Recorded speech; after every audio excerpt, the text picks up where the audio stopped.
أستغفر الله إن الله كان توابا أستغفر الله إن الله كان توابا أستغفر الله إن الله كان توابا أستغفر الله إن الله. أعوذ بالله السميع العليم من الشيطان الرجيم. بسم الله الرحمن الرحيم. ولقد آتينا لقمان الحكمة أن اشكر لله ومن يشكر فإنما يشكر لنفسه ومن كفر فإن الله غني حميد. وإذ قال لقمان لابنه وهو يعظه يا بني لا تشرك بالله إن الشرك لظلم عظيم ووصينا الإنسان بوالديه حملته أمه وهنا على وهن وفصاله في عامين أن اشكر لي ولوالديك إلي المصير وإن جاهداك على أن تشرك بي ما ليس لك به علم فلا تطعهما وصاحبهما في الدنيا معروفا واتبع سبيل من أناب إلي ثم إلي مرجعكم فأنبئكم بما كنتم تعملون. يا بني إنها إن تك مثقال حبة من خردل فتكن في صخرة أو في السماوات أو في الأرض يأتي بها الله إن الله لطيف خبير. يا بني أقم الصلاة وأمر بالمعروف وانه عن المنكر واصبر على ما أصابك إن ذلك من عزم الأمور ولا تصعر خدك للناس ولا تمش في الأرض مرحا إن الله لا يحب كل مختال فخور واقصد في مشيك واغضض من صوتك إن أنكر الأصوات لصوت الحمير. صدق الله العظيم. Dan sesungguhnya kami telah memberi kepada Luqman hikmah kebijaksanaan. Serta kami perintahkan kepadanya, bersyukurlah kepada Allah akan segala nikmat kepadamu. Dan sesiapa yang bersyukur maka faedahnya itu hanyalah terpulang kepada dirinya sendiri. Dan sesiapa yang tidak bersyukur maka tidaklah menjadi hal kepada Allah. Kerana sesungguhnya Allah Maha Kaya lagi Maha Terpuji. Dan ingatlah tak kala Luqman berkata kepada anaknya semasa ia memberi nasihat kepadanya, wahai anak kesayanganku, janganlah engkau mempersekutukan Allah dengan sesuatu yang lain. Sesungguhnya perbuatan syirik itu adalah satu kezaliman yang besar. Dan kami wajibkan manusia berbuat baik kepada kedua ibu bapanya. Ibunya telah mengandungnya dengan menanggung kelemahan demi kelemahan. Dari awal mengandung hingga akhir menyusukannya. Dan tempoh menceraikan susunya ialah dalam masa 2 tahun. Dengan demikian, bersyukurlah kepadaku dan kepada kedua ibu bapamu. Dan ingatlah kepada akulah jua tempat kembali untuk menerima balasan. Dan jika mereka berdua mendesakmu supaya engkau mempersekutukan denganku sesuatu yang engkau dengan fikiran sihatmu tidak mengetahui sungguh adanya, maka janganlah engkau taat kepada mereka. Dan bergaulah dengan mereka di dunia dengan cara yang baik. Dan turutlah jalan orang-orang yang rujuk kembali kepadaku dengan tauhid dan amal-amal yang soleh. Kemudian kepada akulah tempat kembali kamu semuanya. maka aku akan menerangkan kepada kamu segala yang kamu telah kerjakan. Luqman menasihati anaknya dengan berkata, Wahai anak kesayanganku, sesungguhnya jika ada sesuatu perkara yang baik atau yang buruk, sekalipun seberat biji sawi, serta ia tersembunyi dalam batu besar atau di langit ataupun di bumi, sudah tetap akan dibawa oleh Allah untuk dihakimi dan dibalasnya. Kerana sesungguhnya Allah maha halus pengetahuannya, lagi amat meliputi akan segala yang tersembunyi. Wahai anak kesayanganku, dirikanlah sembahyang dan suruhlah berbuat kebaikan, serta laranglah daripada melakukan perbuatan yang mungkar, dan bersabarlah atas segala bala bencana yang menimpamu. Sesungguhnya yang demikian itu adalah dari perkara-perkara yang dikehendaki diambil berat melakukannya. Dan janganlah engkau memalingkan mukamu kerana memandang rendah kepada manusia. Dan janganlah engkau berjalan di bumi dengan belagak sombong. Sesungguhnya Allah tidak suka kepada tiap-tiap orang yang sombong, takabur, lagi membanggakan diri. Dan sederhanakanlah langkahmu semasa berjalan. Juga rendahkan suaramu semasa berkata-kata. Sesungguhnya seburuk-buruk suara ialah suara kaldai. Masih lagi kita berada dalam penafsiran surah Luqman, surah yang ke-31 pada juzuk yang ke-21. Bermula ayat yang ke-12 sehinggalah ayat yang ke-19. Ayat-ayat yang kita bacakan ini menceritakan kisah Luqman Al-Hakim. Luqman yang bijaksana. Serta wasiat-wasiatnya. Wasiat ini khusus kepada anaknya. Namun, walaupun wasiat ini khusus kepada anak, ia sebenarnya perintah Allah kepada semua manusia. Kerana itu Allah merakamkan wasiat yang baik ini. Dan di antara hikmahnya ialah supaya manusia mengetahui. Bukan sekadar rasul-rasul yang Allah berikan wahyu. Membawa kebaikan, membawa tauhid, membawa akhlak. Bahkan kadang-kala ada manusia yang Allah pelihara mereka. Waraskan akal mereka, sucikan fitrah mereka. Yang mereka ini bukan Nabi dan bukan Rasul. Kalau tidak, manusia akan kata itu Nabi, Rasul je dapat, yang lain tak dapat. Untuk menunjukkan bahawa akal yang baik.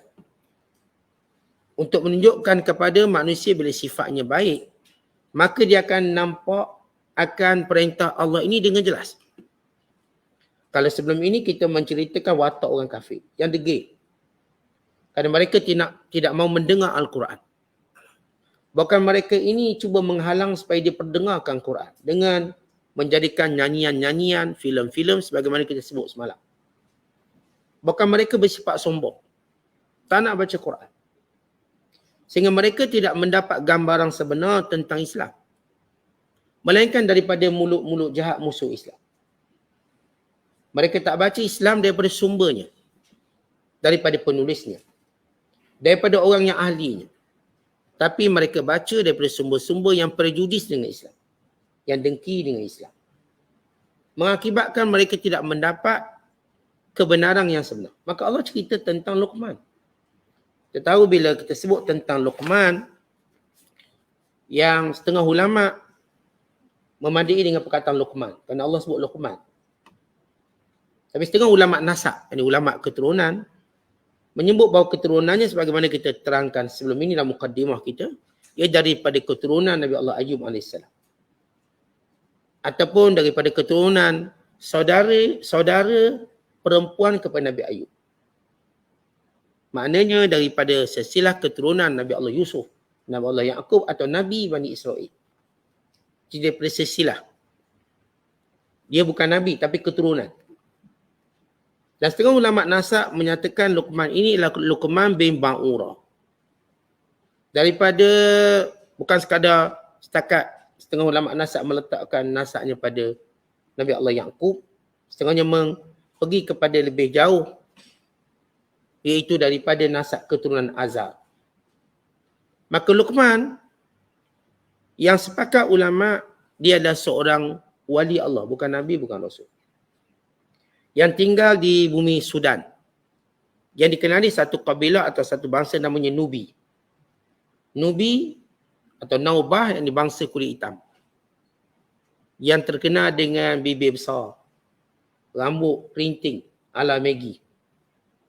Yang hitam, berlainan hitam biasa.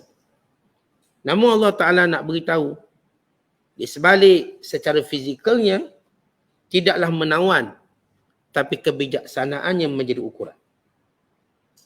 Dan itulah sebenarnya dari sudut penilaian sebenar, kebijaksanaan. Dan kebijaksanaan yang dimaksudkan, yang disebut oleh Allah dalam Quran ini sebagai hikmah. Yang ini hikmah kebijaksanaan yang menjadikan seorang itu mengenali hakikat, yang ini mengenali Tuhan. Dan mengenali kebenaran. Kerana orang yang paling bijak berhikmah, dia tahu mana satu betul dan mana satu salah. Kalau kita sebut orang ni hakim, ini bijak, maksudnya dia tahu mana betul, mana salah. Dengan mudah dia tahu. Maka ini disebut orang bijak sana. Yang dinisbahkan gelaran kepada Luqman Al-Hakim. Dan Allah Ta'ala bila menyebut tentang Luqman Al-Hakim, macam saya katakan, sebagai satu tanda. Ada orang yang bukan Rasul dan Nabi, jelas kepada mereka kebenaran. Membandingkan dengan sifat orang-orang musyrik, para penyembah berhala yang kita dah sebut, mereka tak nak dengar kebenaran, tak nak fikir kebenaran. Bahkan menghalang kebenaran daripada sampai. Sebab itu bila hadis menyebut, umirtu an uqatilan nas hatta yashhadu an la ilaha illallah wa anni rasulullah.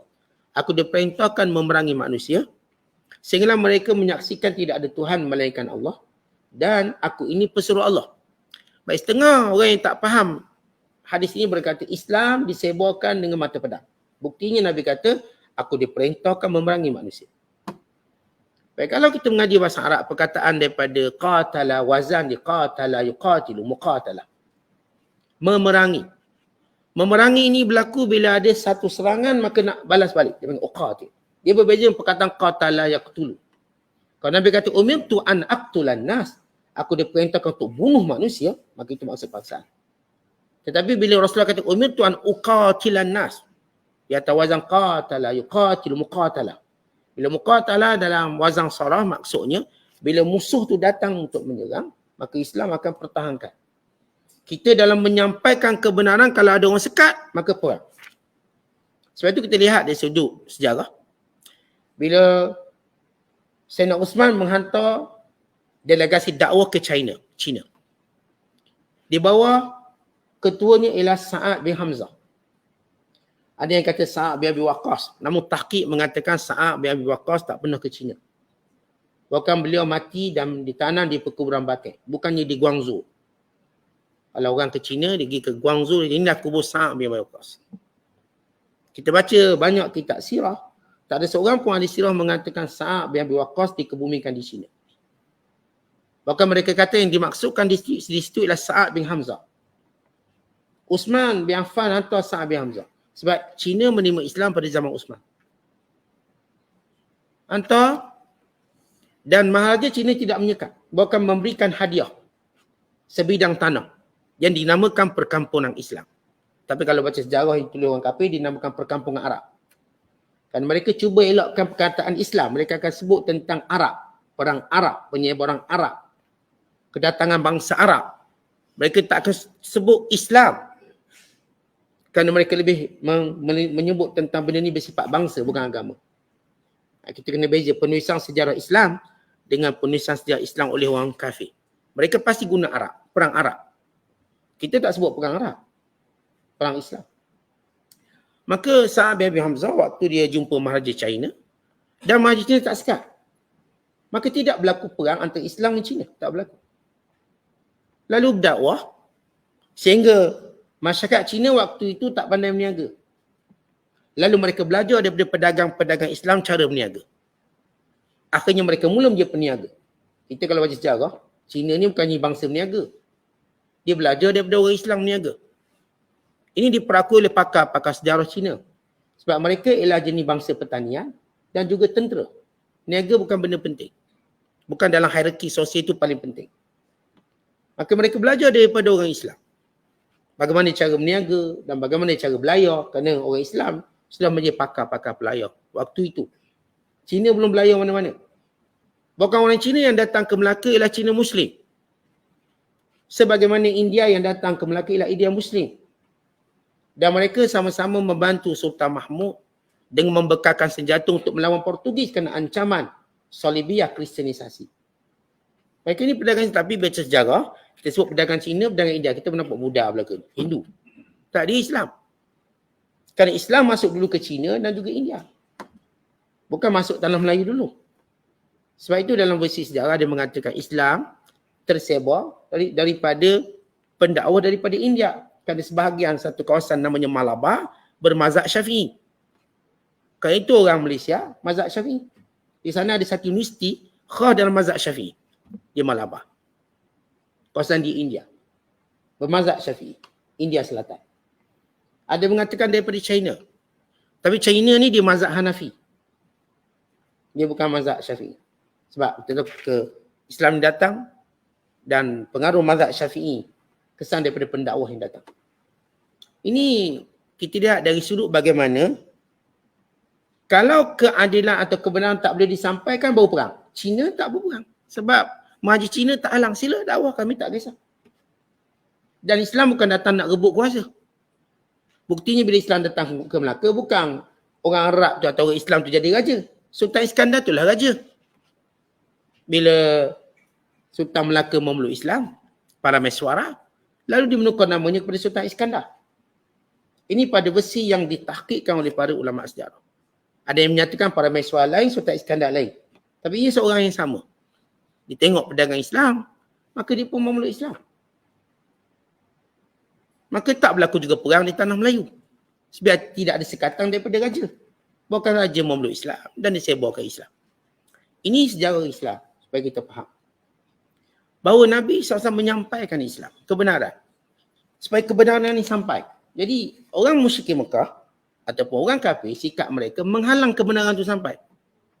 Kalau mereka benar kan, mereka kata mereka ni menjaga hak asasi bicara. Bercakap bebas. Tapi Zakir Naik tak boleh masuk, Ahmad Didat tak boleh masuk. Walau mereka ini bercakap dan berhujah, tapi tak boleh masuk. Artinya itu cuma retorik. Kononnya kebebasan bersuara. Kebebasan LGBT ya. Kebebasan golongan yang merosakkan ya. Tapi kebebasan untuk kebenaran disekat. Kononnya membawa pada perpecahan, keganasan. Walhal mereka ini telah menyedarkan orang akan kebenaran. Tapi mereka akan label. Sebab itu mana-mana pendakwa Islam yang berjaya mengislamkan orang, maka mula dilabel sebagai penggana. Pemecah belah. Ini bukan label baru sebab kita lihat bagaimana musyrik Mekah melabelkan Rasulullah pemecah belah. Farraqna jama'atana. Wahai Muhammad, semenjak kamu datang, kamu telah pecah belahkan kami. Dulu kita orang okey. Bersatu dalam menyembah berhala. Bila kamu datang, saffata alihatana wa ahlamana wa farraqta jama'atana. Kamu jadikan mimpi-mimpi kami ni semua jadi ngeri. Kamu telah perbodohkan Tuhan kami. Dan kamu pecah belahkan kami yang asalnya bersatu. Walhal Rasulullah SAW bawa kebenaran. Maka label itu mereka terus gunakan. Sebab itu kita katakan kebebasan bersuara di sisi orang kafir itu retorik. Bohong je. Bila nak sampai kebenaran, mereka sekat. Kerana itu di situ berlakunya peperangan. Sebab apa? Kerana kesian rakyat bawahan tak dapat kebenaran. Kerana pemimpin 2-3 kerak ni yang menyekat kebenaran. Tak bagi masuk. Yang menyebabkan kalau mereka tidak beriman, mereka akan kekal dalam neraka. Sebab itu Islam tersebar, mana tempat yang sekat perang. Tak sekat jalan. Yang raja tu lah, tak risaulah. Raja tu kekal. Even kalau raja tu tak nak masuk Islam, dia kekal dan dia bayar jizyah. Sebagai suatu perakuan terhadap kedaulatan Islam.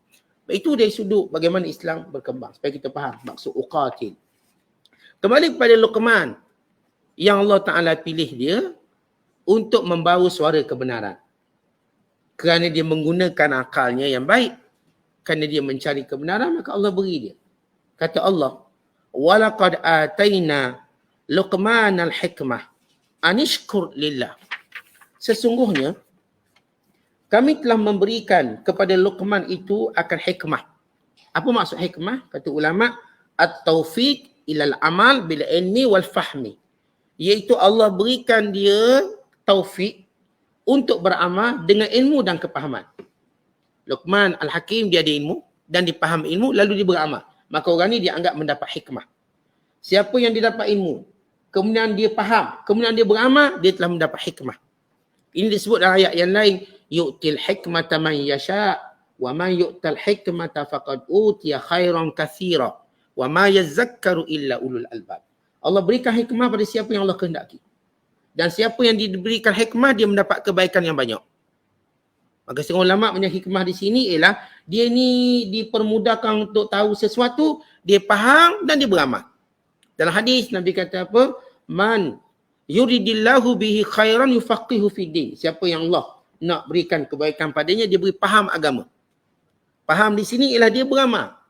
Contohnya bila kita tahu satu ilmu, lalu kita cenderung untuk beramal, maka itulah hikmah, bijak kita. Tapi tahu satu ilmu, lalu tak nak beramal, maka kita seperti kaldai. Kamasil himar yahmil asfara. Macam kaldai yang bawa beban ilmu. Duk pikul belakang di kitab-kitab, tapi dia tak faham. Di kaldai sebagai alat pengangkutan, orang pun letak atas belakang di kitab banyak. Untuk apa letak kitab? Ialah untuk gambaran kepada orang ni, dia tahu banyak, tapi dia tak nak beramal. Dia macam kaldai, tak faham. Ini Allah, kita katakan, menyebut keaiban besar ahli kitab. Dia tahu tentang Nabi Muhammad, maka kita nak pegang. Maka sama juga kita sebagai pengajaran, kalau kita tahu satu ilmu lalu tak beramal, maka dia sama juga. Maka taufik ataupun hikmah ialah taufik Allah kepada amal sesudah kita dapat ilmu dan kefaham. Kemudian kata Allah Ta'ala suruh Luqman ini dengan hikmah yang diberikan pertama-tama apa? Anishkur lillah, syukurlah pada Allah. Maknanya tuan-tuan, kita kalau dapat beramal hari ni, dapat ilmu hari ni, alhamdulillah. Lepas kuliah, lepas mengaji, alhamdulillah. Saya dapat ilmu malam ni, saya faham dan saya nak beramal. Alhamdulillah. Kerana ilmu ni kurnia Allah. Dan ilmu ni lebih mahal daripada harta kekayaan. Khususnya ilmu mengenali Allah. Sebab dengan ilmu tadilah kita bergerak dan berjalan menuju kebenaran. Maka kita bersyukur pada Allah sebab bila benda besar, hikmah ni benda besar, maka syukurlah kepada Allah atas kurnia Allah Ta'ala. Wa man yashkur, dan siapa yang bersyukur pada Allah, fa innama yashkuru li nafsihi, maka sebenarnya dia telah memberi manfaat pada dirinya sendiri. Kalau orang tu tak bersyukur pada Allah, dia tak akan beri mudarat pada Allah. Allah tak terkurang dengan sebab dia tak bersyukur pada Allah. Kita kan kadang-kadang bila fikir, disuruh sesuatu, kalau tak buat, yang menyuruh tu akan rugi. Saya suruh tuan-tuan follow saya. Maknanya kalau tuan-tuan tak follow saya, mungkin rugi. Tapi Allah bila menyuruh sesuatu, kalau manusia tak nak ikut, Allah tak rugi. Allah suruh sesuatu yang manusia tu untung. Berbeza kita kalau suruh sesuatu, kita ada manfaat dia. Sebersikit, kita akan ada manfaat. Atau mak suruh anak buat macam ni, buat belajar sungguh-sungguh. Ada tak manfaat? Boleh ke mak? Boleh lah.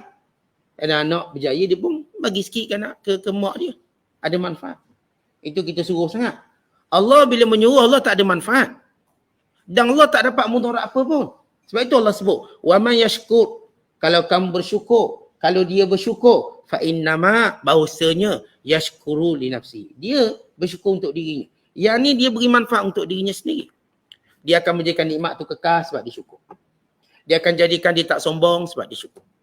Dia akan menjadikan apa yang diperoleh itu ada keberkatan sebab dia syukur. Dia akan menjadikan orang pandang dia mulia sebab dia syukur. Tuan-tuan, kita kalau dapat satu nikmat lalu kita bangga, orang pandang kita mulia tak? Hina. Tapi kalau kita dapat satu nikmat sebab alhamdulillah, orang nampak kita mulia, kita tak sombong. Tapi kalau kita dapat satu nikmat, tengok kaki lah, tengok keturun lah. Orang pun tengok kita kecil lah. Orang dah nampak kita hina. Tapi kita dapat satu nikmat, alhamdulillah, ini datang dari Allah. Orang nampak kita mulia. Bagus dia. Nampak nikmat, dia puji Allah. Sebab itu Allah sebut kata untuk dia. Wa man kafara, dan siapa yang tidak bersyukur dengan pemberian Allah. Fa innallaha ghaniyyun hamid. Allah tetap maha kaya. Dan Allah tetap maha terpuji. Kerana seorang menyangka bila dia mengingkari suatu arahan, maka yang diingkari itu pasti terjejas kekayaannya atau reputasi dia. Saya suruh. Bila tuan-tuan tak dengar, reputasi saya jatuh lah. Oh, ustaz suruh pun tak nak dengar ustaz. Maka reputasi saya jatuh. Orang dah tak dengar cakap ustaz tu. Orang dah tak dengar cakap dia tu. Bukankah reputasi dia jatuh? Tapi Allah, kalau manusia tak nak dengar perintah Allah, reputasi Allah tak jatuh. Kerana Allah tu Hamid. Sentiasa terpuji. Katakan seluruh dunia ini syirik pada Allah. Allah tak akan jatuh reputasi dia. Allah tetap Allah. Dan dia tetap maha terpuji. Berbanding kita. Kita, tuan-tuan sekalian, kita ada reputasi. Boleh jatuh. Naik turun reputasi kita. Ada yang satu ketika dahulu berada di kemuncak. Hari ini berada di tempat pembuangan sampah. Macam kita beli barang lah. Mula-mula beli barang, kita letak atas almari, kita hias. Lama-lama tengok dalam tong sampah dah barang tu. Sebab apa dah lama sangat. Kita tak guna dah barang. Mula-mula tengok barang ni dia letak dalam almari yang indah. Kemudian jadi kain kesat dapur. Kita macam tu lah, macam kain buruk. Hari dibeli lawa, indah, digosok, letak dalam almari. Hari dah lama sangat, akhirnya dijadikan tempat untuk ataupun kain lap meja makan. Kalau pun tak jadi tempat alas kucing beranak. Ambil pakaian buat tempat alas kucing beranak. Tu pakaian mama dululah tu, mak dululah tu. Tahun 70-an punya pakaian. Okay, kucing buat alas dia beranak. Ini realiti kita manusia. Allah maha terpuji. Allah terpuji pada setiap waktunya. Sama ada manusia nak bersyukur, nak beriman atau tidak. Maka Allah tak ada jah apa-apa. Supaya manusia tahu yang Allah perintah ini untuk dia, bukan untuk Allah. Untuk dia, untuk kita. Yang sembahyang ni untuk kita. Yang Allah suruh kita syukur ni untuk kita. Kenapa kita susah nak buat benda untuk kita? Karena kalau benda tu memang untungnya untuk kita, kenapa pula kita lari? Daripada keuntungan. Beriman itu keuntungannya untuk kita. Kenapa manusia lari daripada keimanan? Apa masalah dia? Kenapa mereka lari daripada menyembah Allah? Walau itu menguntungkan dia. Itu menguntungkan dia. Kenapa lari? Di sini Allah sebut. Kalau yang kufur itu, maka Allah tak ada apa-apa. Wa idh qala Luqman, dan ingatlah ketika Luqman berkata kepada anaknya. Ini bermula nasihat Luqman. Dia kata ya bunayya libnihi kepada anaknya wa huwa ya'idhuhu, dalam keadaan dia memberi peringatan pada anaknya. Luqman cakap dengan anak dengan keadaan dia memberi peringatan pada anak. Kita kadang-kadang cakap dengan anak sembang kosong. Kadang-kadang kita beri peringatan nak suruh dia tahu benda ni penting. Ini maksud ya'idhuhu. Ini anakku dengar sini. Ini benda penting ayah nak cakap. Kadang-kadang kita sembang biasa, anak kita pun tak tahu penting ke tak penting. Tanya sekolah tadi belajar apa. Kita tanya anak kita tadi makan apa. Kita tanya anak kita tadi kawan-kawan macam mana.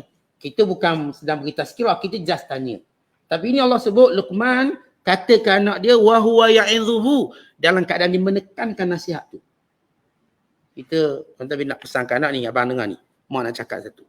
Ni kalau pergi sekolah jangan ambil barang orang. Kalau pergi sekolah jangan gaduh dengan kawan. Kalau pergi sekolah dengar cakap cikgu. Kita sedang memberi dia suatu nasihat penting. Ini maksud wa huwa ya'idhuhu. Beritahu ni penting ni, dengar ni. Wahai anakku, kata Luqman, ya bunai, wahai anakku yang sayang, yang tersayang. Ya Arab bila kita sebut perkataan ya bunai, anak yang tersayang. Kalau cara kita ikut cara kita lah. Kita panggil macam mana nak ekspresikan bahawa anak ni kita sayang. Tuan-tuan, ayah yang tunjuk sayang pada anak berbeza dengan mak yang tunjuk sayang pada anak. Dia beza. Apa beza dulu ni? Tuan-tuan, ayah ni terkenal garang. Terkenal sikap disiplin dia. Kalau kita tengok anak-anak rata dia akan duduk kat riba mak dia. Rapat dengan mak dia. Dia dah tahu mak dia sayang dia. Ayah ni dia macam fikir, ayah aku sayang aku tak? Nampak garang muka ketak ayah balik. So, masuk terus tidur. Macam tak layan anak. Betul keluar pula kerja. Keluar pula ngeteh ayah ni. Nampak asyik keluar. Anak macam tak terasa. Sebab anak rasa dekat sayang mak. Rasa. Ayah macam tak. Tiba-tiba bila ayah ni memanggil anak dengan panggilan sayang. Memanggil anak panggilan yang anak dia terasa bahawa ayahnya menyayangi dia, maka dia beri kesan besar dalam pendidikan dia. Sebab tu tuan-tuan mak ni bila sampai peringkat nasihat dia panggil membebek. Siapa peringkat nasihat dia? Dia tak lagi dah. Bila ayah peringkat nasihat dia, anak tak akan kata membebek. Anak tak kata ayah ni asyik membebek je, tak berani dia. Lekat ke dinding. Mak bila cakap macam tu, mak ditambah lagi. Kau ni aku cakap, kau kata bebek. Cakap bebek. Panjang. Dia je dialog panjang. Ayah dia seperti cakap dan arahan. Akhirnya mak kata, ayahmu tengok ni anakmu ni. Tengok. Kau tak dengar kata anakmu lah tu mari sini. Anakmu. Kau dengar kata anak aku. Ayah dia tengok anakmu ni. Abang tengok anak ni bang. Bila ayah approach ke anak dan cakap, anak mula beri perhatian. Macam guru disiplin kat sekolah. Kata kalau orang garang tu kata saya sayang awak, kan lain rasa dia. Rasa protected. Terjaga. Maka sebab itu bila ayah menzahirkan kasih sayang pada anak, kesannya besar pada anak. Berbanding mak. Contoh kalau kita tengok yang anak-anak liar, sebab ayah yang tak peduli. Bila ayah kurang peduli anak, anak akan liar. Kalau ayah jenis peduli, anak dia akan terdisiplin. Sebab yang benar-benar boleh disiplinkan anak ialah bapa. Sebab itu di sini Allah tak sebut tentang wanita yang berpesan pada anak. Tapi seorang suami, seorang ayah berpesan pada anak. Kerana pesan ayah kepada anak ni kuat. Kerana ayah ni bila anak tak dengar pesanan, dia dah tahu akibat dia. Ini ayah cakap.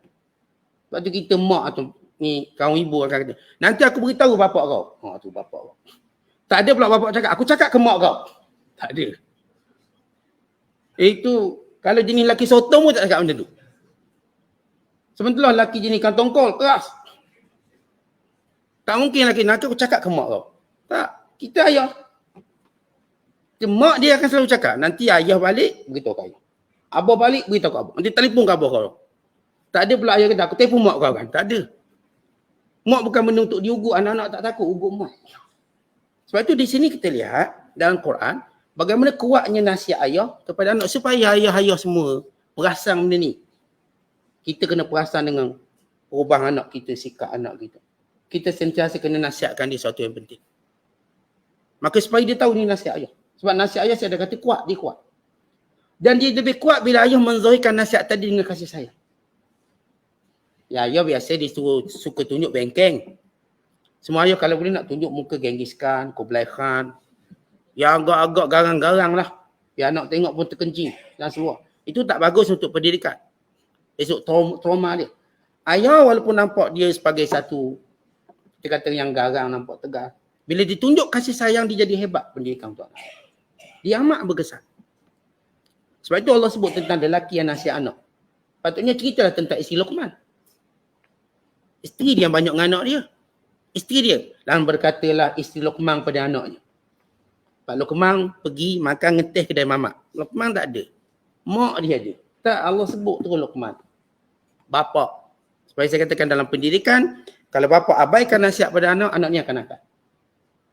Mak dia akan maintain jaga. Tapi dia tak boleh nak, kita katakan, kontrol dia. Mak cuma boleh cakap. Tapi bila sampai pada ayah, dia akan kontrol. Dia akan jadikan anak tu tahu bahawa nasihat ni, wasiat ni, perintah ni penting. Kalau macam saya kata, dia tahu akibat dia apa kalau dia tak dengar cakap ayah dia. Tapi ayah, kalau ditunjuk kasih sayang, itu jauh lebih berkesan daripada ditunjuk garang. Kalau kita ayah duk tunjuk garang semata-mata. Last kali bila dia kuat macam kita, dia dah ada slow. Tapi kalau kita tunjuk kasih sayang, bila dia besar, dia akan tunjuk pula kasih sayang pada ayah. Maka itu jadi lebih indah dan pendidikan. Lalu kata Luqman nasihat dia, la tusyrik billah, jangan syirikkan Allah. Inna syirka la zulmun azim. Syirik itu dosa yang paling besar. Pertama Allah sebut, Allah perintah Luqman bersyukur dengan kebijaksanaan yang Allah beri padanya. Kemudian kesan daripada syukur. Luqman terjemahkan syukur itu maksudnya apa syukur? Jangan mensyirikkan Allah. Itu syukur atas sekali. Dan atas nama akidah berpegang jangan mensyirikkan Allah, maka nasihat ini disampaikan pada anak. Wahai anakku, jangan syirik Allah. Supaya kita tahu nasihat paling besar bagi seorang ayah pada anaknya, ajar anak jangan syirikkan Allah. Artinya pesan paling besar dalam hidup kita, seorang bapa, pada anak-anak tentang ketuhanan. Dosa kepada Tuhan yang besar. Jangan tunjuk, kalau kamu buat salah, ayah hukum, ayah rotan ni, Allah.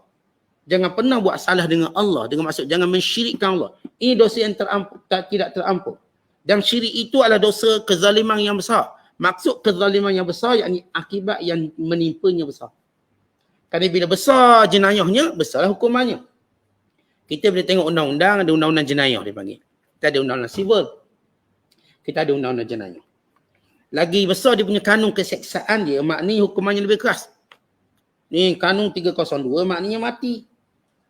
Ini kanun 304, bawah sikit maknanya penjara. Dia sampai peringkat atas sekali dipanggil memerangi yang agung. Macam kes Maunah.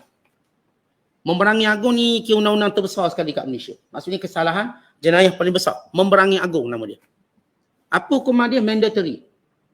Sama ada penjara sepanjang hayat ataupun mati. Ini kesalahan paling besar dalam kita punya undang-undang negara. Tentang kalau buat salah dengan agung, pada agung tak beri apa pun kat kita. Tapi itu jenayah besar. Bagaimana orang yang melakukan kesalahan pada Allah mensyirikkan Allah? Yang Allah beri dia kehidupan, beri dia nyawa, beri hidup kat dunia ni. Pasti kesalahan tu paling besar sekali. Kalau kita baca undang-undang, kesalahan paling besar kalau kita kat Malaysia memerangi agung, kemudian khianat pada negara. Sepakat semua negara, siapa yang khianat pada negara dihukum bunuh. Kalau dia jadi spy pada negara lain, dalam mendatangkan, menjadi anasir merosakkan negara, maka dia kena hukum bunuh. Itu undang-undang yang disepakati oleh satu dunia. Siapa pun yang khianat. Bila Rusia menjatuhkan hukuman seorang yang menjadi spy Rusia, warga Rusia untuk pihak Amerika. Amerika pun sama ditangkap KGB, spy orang Amerika yang menjadi spy bagi pihak Rusia. Iran pun tangkap warga dia yang jadi spy kepada Amerika. Dia hukum bunuh, semua ni hukum bunuh ceritanya. Tak ada orang membantah. Sebab itu jenayah besar. Tuan-tuan, jenayah lebih besar pada itu. Ini yang Luqman sebut, mensyirikkan Allah. Kenapa? Kalau kita tengok jenayah besar, kadang-kadang tak logik apa pun. Tetapi mensyirikkan Allah yang bagi rezeki, yang beri kehidupan, yang beri segala-galanya. Lalu tak sembah Allah. Lawan Tuhan. Kalau lawan agung tu, kena teruk. Ini kan lawan Tuhan. Maka Luqman pesan satu jenayah paling tinggi syirik pada Allah. Ini pesanan teratas. Kemudian Luqman pesan lagi. Wa wassainal insan biwalidayhi, dan kami mendatangkan pesan, mewasiatkan, memerintahkan pada manusia biwalidayhi, dengan kedua ibu bapanya, yakni mentaati dua ibu bapa. Hamalathu ummuhu wahnan ala wahnin, kan ibunya telah mengandungkan dia kesusahan demi kesusahan, yakni kesusahan mengandung dan melahirkan. Wa fisaluhu, dan juga menyusukan, fi amain, dalam 2 tahun yang sempurna. Anishkulli, pertama untuk kamu terus bersyukur kepada Allah. Waliwalidaika, dan kepada dua ibu bapamu. Ilayyal masir, dan kepada Allah tempat kamu kembali. Ini kepadaku tempat kamu kembali. Baik, Allah perintah yang kedua, yang pertama akidah. Yang kedua hubungan sesama manusia. Manusia yang paling mesti kita jaga hubungan namanya mak ayah. Bila sahabat tanya, ya Rasulullah, ayun nasi ahaqqu bisuhbati? Wahai Rasulullah, siapakah manusia yang paling berhak aku bersahabat? Yang paling berhak aku damping dia? Maka jawab Rasulullah, ibumu. Ibumu, kemudian ayahmu. Dan ayat ini menguatkan lagi, menyebut lagi bahawa hubungan yang paling daripada kalangan manusia, hubungan yang paling kita kena jaga mak ayah kita. Tak guna kalau kita baik dengan kawan-kawan, mak ayah kita abad. Ni kalau mak ayah ajak keluar, dengan orang lain ajak keluar, mak ayah dulu. Mak ayah jemput kita, dengan orang lain jemput dulu, mak ayah kita dulu. Mak ayah kita nak berhutang, dengan kawan-kawan nak berhutang, mak ayah dulu. Semua prioriti pada mak ayah. Mak ayah suruh kita balik, yang ni pun suruh kita pergi rumah dia, prioritinya mak ayah dulu. Manusia yang paling agung untuk kita jaga hubungan dengan dia, dan semua perkara mak ayah. Sebab itu mak ayah ni kalau dia ambil duit kita, dia tak kena potong tangan. Orang tak panggil mak ayah mencuri. Even kalau dia bunuh kita, dia tak kenakan sebagai hukum kuat ataupun hukum bunuh balik, kisah tak kena. Sebab biasa mak ayah takkan bunuh anak, melainkan dia gila. Atau kerana anak tu jahat sangat. Kerana naluri mak ayah ni lain. Kalaupun kita kata ada, mesti dia sakit jiwa. Dalam hukum Islam, mak ayah tidak boleh dibunuh kerana dibunuh anak dia. Tak boleh. Atau dia mencuri. Ni ada seorang sahabat kata, ya Rasulullah, ayahku suka ambil duit aku. Dia suka ambil duit. Kejap-kejap ambil duit. Macam mana ya Rasulullah? Apa kata Rasulullah? Nabi tengok dia, Nabi kata, anta wa maluka li abika. Kamu dan harta kamu milik ayah kamu. Curi apa ya? Harta kamu dengan kamu tu milik ayah kamu. Anta min kasbi abika. Kamu ni daripada hasil usaha ayah kamu. Artinya satu benda memalukan. Kalau anak cerita ke orang, ayah saya curi duit saya. Memalukan. Kenapa sampai dicuri sampai kamu tak boleh bagi tu? Kenapa sampai macam tu? Patutnya kamu malu. Tak beri ke ayah sampai ayah curi. Kamu yang teruk, bukan ayah kamu teruk. Maksudnya kamulah tahu ayah ada duit tak, ayah ambil duit. Kalau ayah tak ada duit ni saya bagi kad ATM. Ayah gaji, ayah ambil je. Tapi anak tak berani buat macam tu. Kalau dia tahu kelebihan, dia berani. Ni gaji saya ambil. Ayah ambil. Ayah nak beli apa, cakap. Daripada atas sampai ke bawah, saya beli belaka.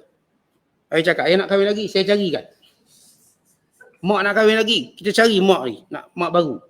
Atau mak ayah baru. Ni ada perangai anak yang menghalang mak ayah dia kahwin.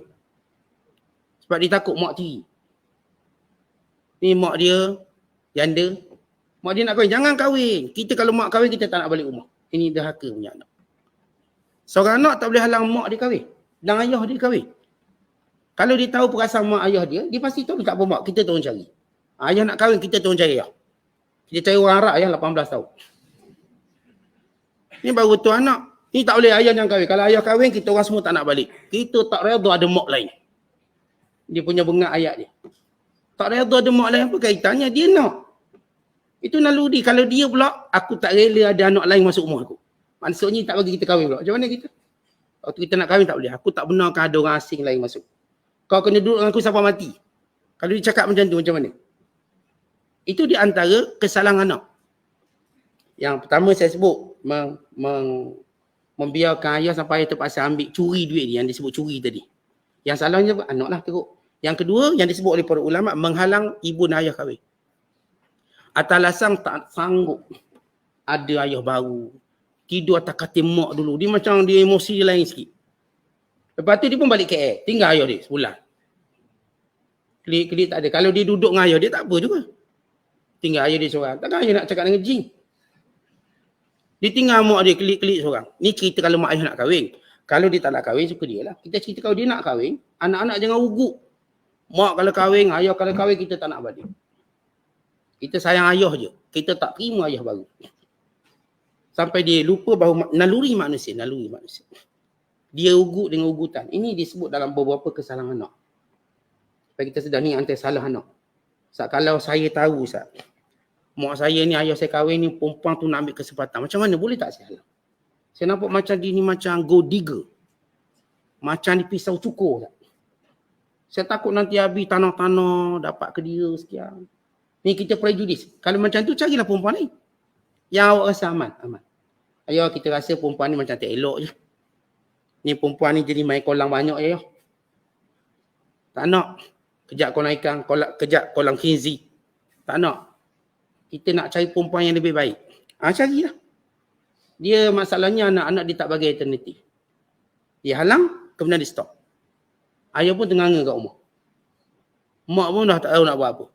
Yang saya kata kalau dia tak nak kahwin, itu urusan dia. Kalau dia nak, Kalau kita setakat nak beri nasihat mak, kita cuma nak nasihat. Kalau mak kahwin dengan umur macam gini, takut gini. Tapi yang mak fikir, tapi saya tak halang, saya cuma cakap. Beri pandangan, beri cadangan. Tapi halang bukan perangai seorang anak. Kalau dia kata aku nekat juga, kau nak kahwin, adalah teman-teman pergi kuliah. Tidak aku tidur, tak ada orang gerak aku. Nah, adalah gerak, bini gerak boleh bangun subuh pergi kuliah. Bukan tidur. Nah, kuliah ni subuh, bangun. Biasa bini gerak, biasa suami gerak. Adalah tukang tolak-tolak badan. Bangun bang. Jadi nak tenang macam tu. Ini antara hak. Sebab itu Allah Ta'ala sebut tentang mentaati jaga mak ayah. Ini manusia yang paling kita kena jaga. Kemudian kata Allah, wa in jahadaka, kalau dua ibu bapa kamu bersungguh-sungguh ala an tusyrika bi, untuk mensyirikkan Allah. Mensyirikkanku yang dengan Allah. Ma laysa laka bi'in, yang kamu tak tahu ilmunya. Fala tuti'huma, jangan kamu taat kedua-duanya. Maksudnya kamu tahu benda ni memang tak layak untuk disyirikkan. Tak layak untuk kata ini berkuasa macam tu atau sebagainya. Fala tuti'huma. Di sini Allah ajar walaupun kita buat baik pada mak ayah kita, buat baiknya bersyarat. Sebagaimana dia tak ajak kepada maksiat. Dia tak ajak kepada syirik. Sebab itu disebut dalam hadis, la ta'ata li makhluqin fi maksiatil khaliq. Tiada ketaatan pada makhluk dalam perkara maksiat kepada Allah. Wa sahibuhuma fid dunya ma'rufa, dan berteman bersahabatlah di dunia ini dengan baik. Untuk urusan dunia maka buat baik pada dia.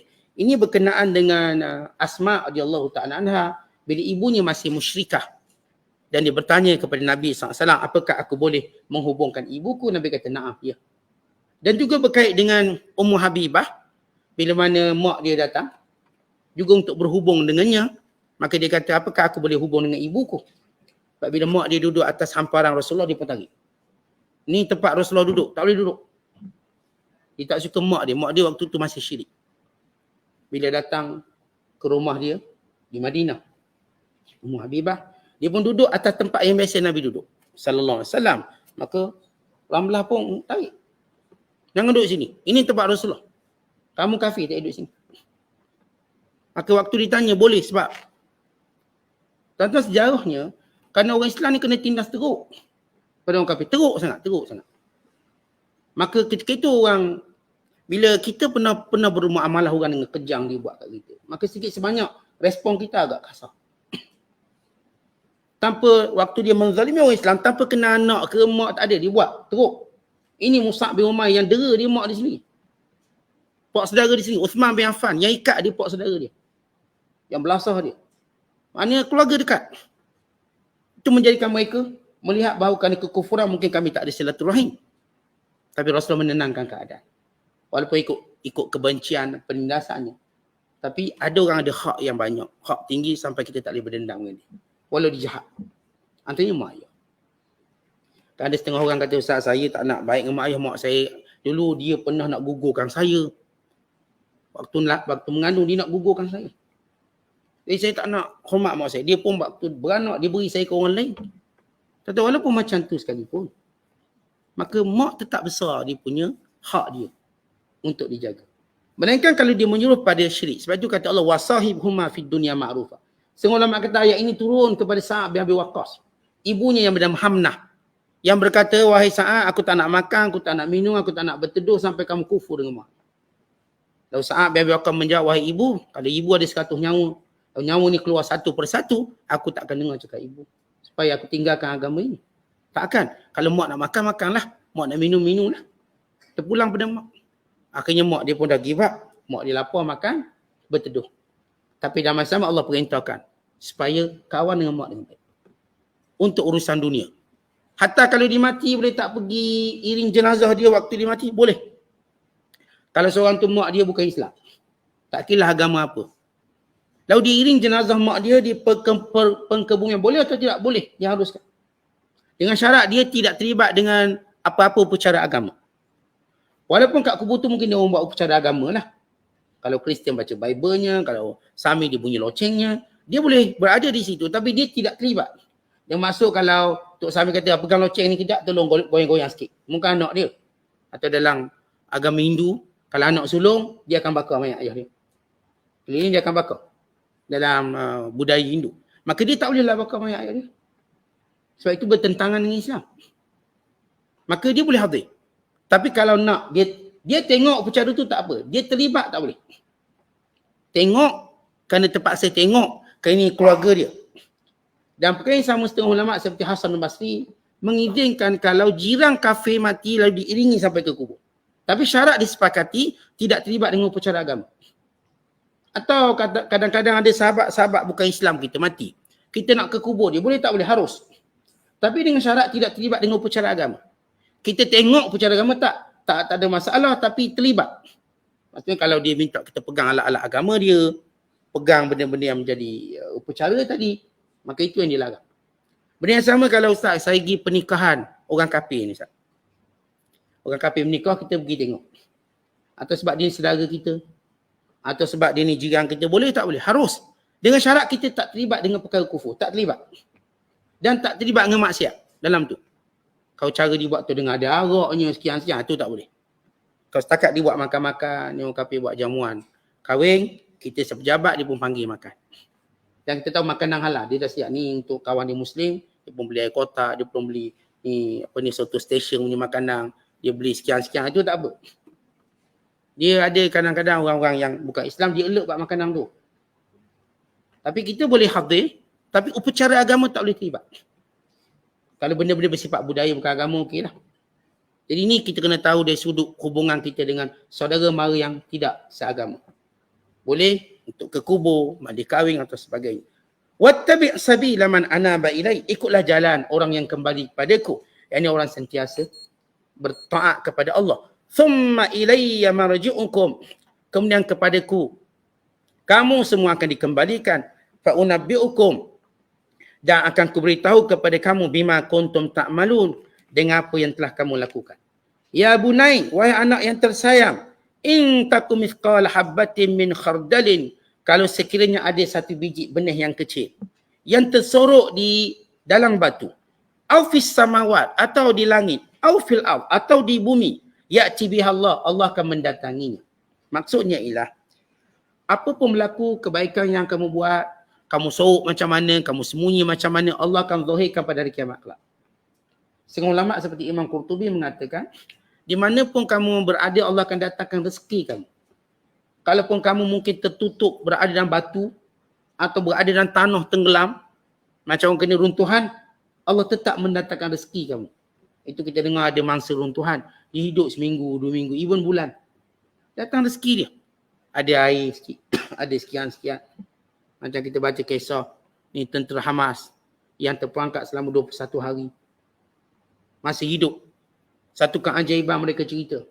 Bagaimana mereka ada satu sumber air yang mereka boleh minum. Menjadikan mereka ni bila Israel bom terowong mereka sehingga mereka terkambus dalamnya berpuluh hari. Tapi mereka keluar sihat. Nak beritahu Allah, di mana pun makhluk Allah berada, pun dalam batu, dalam tanah, Allah boleh datangkan rezeki. Kalau dia belum masa mati. Kalau dah masanya mati, walau di gedung makanan dia boleh mati. Walau di gedung makanan dia boleh mati. Supaya kita tahu tentang bagaimana pengetahuan Allah yang meliputi segalanya dan Allah yang memberi rezeki yang meliputi segalanya. Kata Allah, innallaha latifun khabir. Allah maha halus ilmunya lagi maha mengetahui. Ya bunai, wahai anakku yang tercinta, aqimis salah, tunaikan solat. Wa'mur bil ma'ruf, suruh perkara yang baik. Wanha 'anil munkar, larang daripada perkara tidak baik. Wasbir 'ala ma asabak, bersabar dengan musibah yang menimpa. Inna dzalika min azmil umur, ini semua perkara-perkara besar dan perkara utama. Perkara berkaitan dengan solat, amal ma'ruf, nahi munkar, bersabar dengan musibah, 4 perkara ini benda penting dalam hidup. Kan ini yang kita akan lalui. Menjaga hubungan dengan Allah dengan solat dan menegakkan masyarakat dengan amal ma'ruf dan nahi munkar.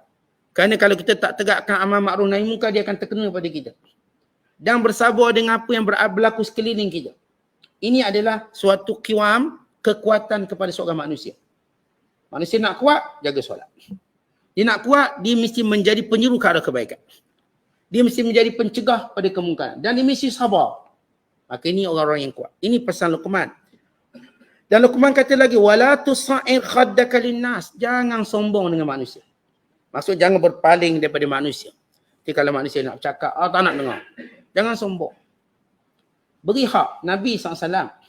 Bila dia bercakap dengan para sahabat, dia beri hak sahabat untuk bercakap. Hatta Rasulullah tidak muqata'ah, tidak menyampuk. Orang tu cakap habis, dia cakap. Bahkan Rasulullah SAW bila dia bercakap dengan orang, dia akan palingkan seluruh tubuhnya. Dia tak akan beri sebahagian tubuh, seluruhnya. Kalau panggil ya Rasulullah, dia pusing seluruh tubuh. Dia tak akan, ada apa, macam tak. Rasulullah beri hak. Ini cara Rasulullah. Jadi bila Luqman kata, la tusa'ir khaddaka linnas, jangan paling pipi kamu daripada orang. Orang panggil kita mak, kita paling. Menunjukkan kita tak nak layan dia. Atau sombong. Wala tamshi fil ardi maraha, jangan berjalan dengan perjalanan yang sombong. Maksud jangan jalan sombong ni, jangan jalan menunjukkan kamu ni sombong. Jangan pula berjalan dengan cara orang lemah. Macam orang sakit, tak boleh. Jalan sederhana. Jangan nampak jalan tu macam orang sombong, macam orang tak peduli orang. Jangan pula berjalan tu macam lemah sangat, macam sakit, lemah motivasi pun dilarang dalam Islam. Jadi Allah kata jangan berjalan dengan sombong melalui pesan Luqman. Innallaha la yuhibbu kulla mukhtalin fakhur. Allah tak suka orang yang sombong. Lagi berbangga diri. Waqsid fi mashyika waghdud min sautik. Dan tenang dalam berjalan. Biar bila berjalan nampak kita sebagai orang yang mulia. Waghdud min sautik. Bila bercakap suara jangan kuat sangat. Inna ankaral aswat la sautul hamid. Suara yang paling keji lah suara kaldai. Apa maksud? Ada orang, tuan-tuan sekalian, bila dia bercakap dia suka jerit-jerit. Jerit-jerit depan muka. Walaupun orang tu dengar. Maka ini dia anggap seperti suara kaldai. Tapi kalau dia ceramah suara kuat, dia khutbah suara kuat, ini tak termasuk. Yang dimaksudkan dia boleh bercakap suara kuat yang orang tak nak dengar suara macam gitu. Bukan waktunya dengar suara kuat macam tu. Itu dengan membentak depan wajah orang tu. Maka inilah suara-suara seperti suara keldai. Dia nak cakap-cakap biasa. Sebab itu dia antara wasiat Hasan Basri. Dia kata kalau kau bercakap dengan orang, jangan terlalu angkat suara kamu kerana orang tak akan suka. Kita kan kau cakap nyaring sangat orang tak suka. Slow sangat pun orang tak nak. Agak sederhana. Biar bercakap nampak kita macam hormat dia. Maka itu yang dia ajar. Kalau kita perhatikan jumlah wasiat Luqmanul Hakim kepada anaknya, yang setengah para ulama menyatakan anaknya bernama Tharan. Ada yang kata anaknya bernama Kutabi. Ini kata-kata Imam Tabari. Ada yang berkata anaknya bernama sama ada bernama Tharan, ada yang kata bernama Al-Kutabi. Ini berapa nama dia. Namun kalau kita perhatikan Quran tak tekan bukan masalah nama dia siapa. Nasihat tu apa? Apa itu nasihat? Even Quran pun tak mention, tak beritahu Luqman tu siapa. Dia tak ada Luqman asal dari Sudan. Dia tu pun tak beritahu. Kerana nak beritahu ini Luqman ialah ayah. Manakala ini anak. Pesan ayah pada anak. Dalam memastikan pendidikan yang baik dan berkesan. Kalau kita perhatikan jumlah nasihat. Sebagaimana kalau kita ringkaskan. Dalam ucapan nasihat Luqman yang berkait dengan agama. Yang berkait dengan akhirat. Berkait dengan akhlak. Dia ada 9 perintah. Ada 3 larangan. Ada 7 alasan. Kalau kita perhatikan dalam surah ini. Daripada ayat 12 hingga 19. Ada 9 perintah. 9 suruhan. Ada 3 larangan. Dan ada 7 sebab. Yang ni benda yang disebut sebab. Kita perhatikan 9 perintah itu. Iaitu perintah yang pertama. Mentaati kedua ibu bapa. Berbuat baik. Perintah yang kedua. Berterima kasih kepada Allah dan kedua ibu bapa. Perintah yang ketiga ialah. Bersahabat dengan kedua ibu bapa di dunia dengan cara yang baik. Dan perintah seterusnya ialah ikut jalan orang-orang yang bertaubat. Orang-orang baik. Itu para Nabi dan orang soleh. Dan perintah seterusnya ialah mendirikan solat. Dan perintah amal ma'ruf. Dan juga kita katakan perintah supaya nahi mungkar. Dan perintah supaya bersederhana dalam berjalan. Dan perintah supaya merendahkan suara. Manakala larangan pula. Larangan daripada syirik. Larangan daripada sombong. Larangan daripada berjalan sombong. Larangan daripada sombong. Larangan daripada berjalan, cara berjalan. Cara berjalan tu jangan sombong. Maknanya kita kena berjalan dengan cara berjalan orang beradab. Sebab tu orang tua dulu kalau kita berjalan kuat sangat, dia marah. Maksudnya hentak kaki kuat sangat. Ini rumah kayu, dia berjalan bergegar satu rumah. Jalan slow sikit, sampai kita jalan berjenjek. Untuk apa? Jangan bunyi. Dia ajar berjalan. Kadang-kadang ada hikmah, bila rumah tu rumah kayu, dia berjalan tu jaga. Dia tak macam rumah batu. Sebab tu dia berjalan kasar. Rumah kayu kan semua jalan slow-slow. Jangan sampai kalau orang kampung saya panggil, jangan sampai berembak rumah. Berembak rumah maksudnya goyang rumah. Kena marah. Itu cara berjalan, latihan berjalan. Bukan kadang-kadang mereka menyempitkan langkah supaya tak nampak macam jauh sangat langkah dia. Itu berkait dengan cara berjalan budaya dan adab. Kalau dalam budaya adab kita berjalan tu dah tak dianggap sombong, itu cara kita berjalan. Kalau cara berjalan tu orang nampak sombong, kita tak jalan macam tu. Allah ma'illah melainkan dalam perang. Perang ni isu lain. Dan ini 3 larangan. Dan secara sebab, ada kita katakan 7 sebab. Yang setiap disebut perintah atau larangan, sebabnya apa? Sebabnya apa? Yang pertama ialah, siapa yang bersyukur pada Allah, dia sebenarnya bersyukur pada dirinya. Itu dia punya alasan. Kalau kamu bersyukur pada Allah, kamu sebenarnya sedang bersyukur pada diri kamu sendiri. Yang kedua, syirik itu, kenapa tak ada syirik? Sebab dia zalim. Kezaliman yang besar. Yang ketiga, bila Allah Ta'ala menyatakan, kepadaku kamu akan kembali dan aku akan beritahu apa yang kamu buat. Sebab apa kamu kena kembali pada Allah? Sebab Allah akan beritahu apa kamu buat di dunia. Dan yang keempat, Allah Ta'ala menyebut tentang sebabnya, sesungguhnya Allah itu sifatnya latifun khabir, maha halus ilmunya lagi maha mengetahui. Dan yang kelima Allah Ta'ala menyebut, ini kenapa penting solat, amal ma'ruf, nahi munkar, bersabar, kerana ini benda besar, kata Allah. Ini sebabnya. Sebab apa kena jaga solat ni? Sebab apa kena jaga amal ma'ruf, nahi munkar? Sebab ini benda penting. Kita kan kalau beritahu, kalau saya cikgu, ajar okey, tajuk ni penting. Ini penting masuk periksa. Kita akan mention ni penting. Yang lain okey semua penting, tapi ini penting. Ini terlebih penting. Jaga solat, amal ma'ruf, nahi munkar, bersabar dengan ujian. Ini penting. Supaya jangan pandang biasa-biasa. Solat penting. Macam saya katakan, pesan pada anak-anak. Solat. Sesibuk mana kamu, sehebat mana pun kamu, solat. Tadi saya tengok ada seorang profesor yang terkenal di US. Lulusan Universiti Harvard. Kemudian buat master, kemudian buat PhD. Kemudian menjadi orang padri terkenal di US. Dia cerita macam mana dia masuk Islam. Dia ada bela kuda Arab. Kuda Arab ni dia ada nasab. Dia ada IC. Maka dia akan keluar dia punya sertifikat dia dalam bahasa Arab. Dan dia tak kerti bahasa Arab.